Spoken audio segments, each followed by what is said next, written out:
ओखला के में जितनी भी कॉलोनियाँ हैं, चाहे वो जाकिर नगर हो, बटला हाउस हो, नूर नगर हो, गफ़ार मंजिल हो, शाहीन बाग हो, अबुल फजल हो, वहाँ से हज़ारों की तादाद में लोग कब्रिस्तान शब बारात की रात को आते हैं। इस वजह से यहाँ इंतज़ाम बेहतर होना बहुत ज़रूरी है।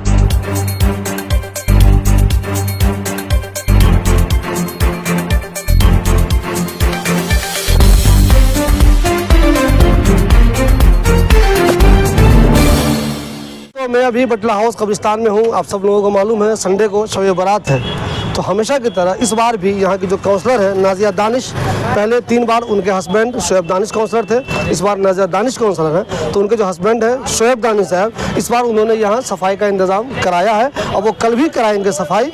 जो टहनियाँ यहाँ निकली हुई हैं दरख्त अलग तरीके से जिससे लोगों को नुकसान हो सकता है, उसको उन्होंने कटवाया है। जो स्ट्रीट लाइट यहाँ जो कुछ ख़राब है उसको ठीक करवाया है। जो स्ट्रीट लाइट अभी ख़राब है उसको भी ठीक करा देंगे। और उन्होंने कब्रिस्तान में सफाई का ख़ास इंतज़ाम किया है। उनकी ये कोशिश है कि कब्रिस्तान में जो लोग भी शब बारात के दिन आते हैं उनको किसी तरह की कोई परेशानी नहीं हो। कल भी उन्होंने ऐसा काम करवाया है, आज भी करवाया है। और उन्होंने मुझसे अभी फ़ोन पे कहा कि मैं कल भी शिबली भाई इस ताल्लुक़ से कुछ ना कुछ काम ज़रूर कराऊंगा। उनकी ये कोशिश ये है कि हर साल जिस तरह बटला हाउस कब्रिस्तान में बहुत ज़्यादा तादाद में लोग आते हैं तो बहुत से लोगों को परेशानी भी हो जाती है। मान लीजिए दरख्त निकला हुआ है तो कांटा उनको चुभ सकता है, गंदगी अगर है तो उससे परेशानी होती है।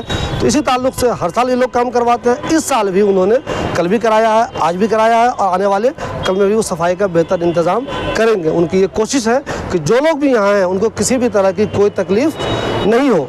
ये तो वो इंतज़ाम है जो शोएब दानिश साहब और उनकी अहलिया ने, जो नाजिया दानिश उनकी अहलिया हैं, वार्ड काउंसलर यहाँ की जाकिर नगर वार्ड की, उन्होंने करवाया है। मैं दूसरी खबर आपको ये बताऊंगा कि आप सब जानते हैं शब बारात के दिन स्टंटबाजी बहुत होती है। इस ताल्लुक़ से पुलिस ने जो इंतज़ाम किया है वो भी अगली खबर बताऊंगा कि कहाँ से आप गुजर सकते हैं, कहाँ से आप नहीं गुजर सकते हैं, और अगर आपने स्टंटबाजी की तो आपके ख़िलाफ़ क्या एक्शन होगा, वो तैयारी भी हो चुकी है। वो भी आपको मैं अगली खबर बताऊँगा। इस ताल्लुक़ से शोएब दानिश ने खुद भी अपनी एक वीडियो बनाई है, उन्होंने सोशल मीडिया पर अपलोड किया है, वही मैं यहाँ डाल दूँगा, देख लीजिए कि उन्होंने यहाँ क्या क्या काम करवाए हैं। हो सकता है इन सारे काम के बावजूद भी कुछ कमियां रह गई हो, लेकिन उनका कहना यह है कि मज़ीद अगले दिन भी कुछ काम होगा ताकि यहाँ किसी तरह की कोई परेशानी। आप सब लोगों को मालूम है कि बटला हाउस कब्रिस्तान में शब बारात की रात को बहुत ज़्यादा लोग आते हैं।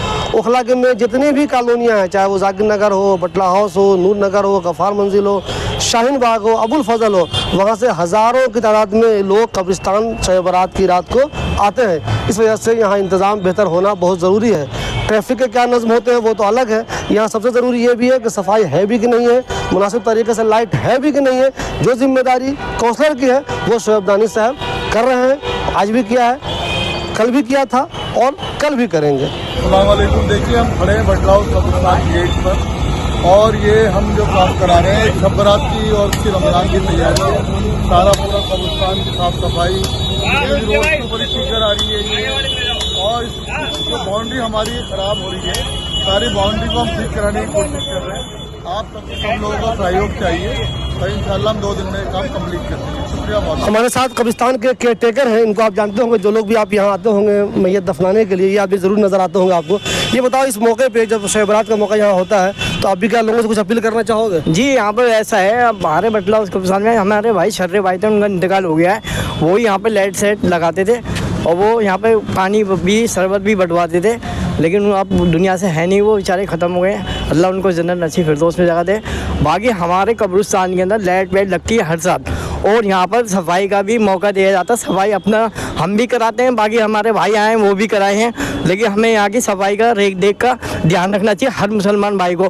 और यहाँ पर कब्रिस्तान के अंदर जैसे अगरबत्ती की जोड़ने के लिए आगे वो कूड़े को, हमारे अगरबत्ती के कूड़े को कब्रिस्तान में डालें, गेट या तो हमारे गेट पर डाल दें। और यहाँ पर जो लोग फ़कीर वकीर आते हैं, ठीक है, वो जिनको खाना दिया जाता है वो कूड़े की तरह कब्रिस्तान में फेंक देते हैं। लेकिन अप्लाई ये दी जाती है हमारे बटला हाउस कब्रिस्तान के अंदर, ये फ़कीरों को जो भी दे बाहर दे। यहाँ हमारे कब्रिस्तान के अंदर कोई किसी को एक पैसा भी देना है, मुट्ठी बांध के देना है और सामने दिखाना नहीं है और दिखावा नहीं करना है, लेकिन चुपचाप दे दीजिए। लेकिन हमारे बटला हाउस के अंदर यहाँ पर कब्रिस्तान के अंदर ज़्यादा से ज़्यादा फ़कीर घुस जाते हैं, वो नहीं घुसे। लेकिन देख के ये है सफाई हमारी पूरी चल रही है। हमारे अभी इन्होंने दाज भाई ने तुम्हारा कहने का मतलब ये है कि बहुत से लोग जो आते हैं उस दिन बहुत ज़्यादा लोग आते हैं, तो एक तो वो यहाँ गंदगी कर जाते हैं, वो नहीं करें, ये कहना चाहते हैं? जी हाँ, यह गंदगी ना करें। हमसे यही कहा जाता है, हम तो आपको यही बोले जाते हैं यहाँ पर कूड़ा भी जो है, थैली भी है, उसमें यहाँ पे कब्रिस्तान के अंदर नहीं डालें, बाकी अपना गेट के पास रख दीजिए। जो लोग आते हैं वो सफाई का भी ख्याल बस सफाई का ख्याल रखें। अच्छा, दूसरी बात तुम ये कह रहे हो, लोगों से अपील कर रहे हो कि जो लोग यहाँ मांगने वाले आते हैं तो बजाय से कि आप अंदर अफरा तफरी मचाइए, उनको यहाँ पे दीजिए, बाहर ही दे दीजिए, बाहर दे दीजिए, यहाँ पर मत दीजिए। कब्रिस्तान में जैसे कि वो दे के चाह रहे तो अपना कब्रिस्तान के गेट के सामने बाहर रहे, यहाँ पर जैसे रख के दिया तो वो कुत्ते हैं, बकरी है, जो भी मूल मार लेते हैं, चल देते, वो कूड़े में फिर जाती है उधर उधर कब्रिस्तान में। देख देख कर अपना ध्यान रखें, ठीक है। ये सिर्फ हमें यही किया जाता है। मेरा नाम शकील है, हम यहाँ के करने धरने वाले हैं। एक हमारा भाई रियाज है और एक हम छोटे भाई हैं हमारे, हम के भाई है शकील। लेकिन इतना ही कहा जाता है आपसे, बस सिर्फ हमारे को यही कहा जाता है कि मांगने वाले हमारे कब्रिस्तान के अंदर गेट के अंदर एंट्री ना हो।